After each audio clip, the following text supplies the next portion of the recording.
I'm Troy Jenkins, agronomist with North Central Co-op. Today I'm in Fulton County and I'm standing next to a black cutworm moth trap. North Central Co-op puts out these traps in cooperation with Purdue University to monitor black cutworm egg-laying moths and their patterns. We monitor this trap and count it daily, and then we report the counts weekly to Purdue. Now, black cutworms don't overwinter in Indiana. They overwinter in Texas and Mexico and are brought up in the upper air disturbances and then deposited in grassy and thick, mulchy, wooded areas. They then mate and will fly into fields that have cover crops or weed pressures and will lay their eggs.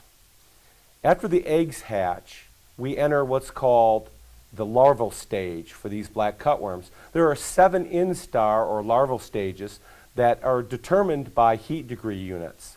We measure the heat degree units, and any time that we're less than 300 growing degree days, the black cutworm can feed on corn leaves and basically cause piercing or holes in the leaves.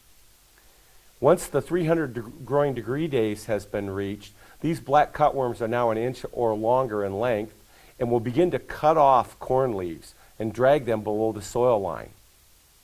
So determination of control methods is made if we have 3 to 5% feeding or 2 or more worms per 100 plants. The conditions in which black cutworm really prosper is in no-till fields, minimum till fields, cover crop situations, or on late planted corn fields. Traits that we have in today's genetics, such as Herculex or Smart Stacks, is one way to help prevent the infestation or the problem with destruction of the crop. But typically under high pressures, we need to use foliar applied insecticide treatments to control these problems.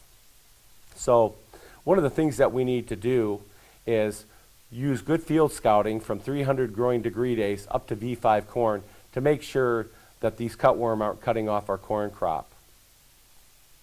Identification of the black cutworm is the worm looks black or gray and typically has a greasy color. Each body segment will have 4 dots, 2 small and 2 large. Typically, the size range of a black cutworm from the first instar to the 7th will range in 1/8 of an inch up to 2 inches. To make a recommendation or identify whether or not we need to use some type of a control method, we can use lots of charts, or there are calculators available. Your North Central Co-op account relationship manager will have these charts and calculator available. In summary, black cutworm moth flights occur somewhere in Indiana every year. It's just a matter of where and when they'll show up. We know that after we look at black cutworm and the growing degree days accumulated, that the major problem can occur when they're in the 4th instar and they begin to cut corn off.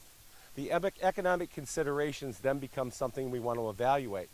So you want to contact your account relationship manager to take a look at black cutworm information, look at scouting information, and determine economic threshold levels and whether or not you should use some type of a chemical treatment.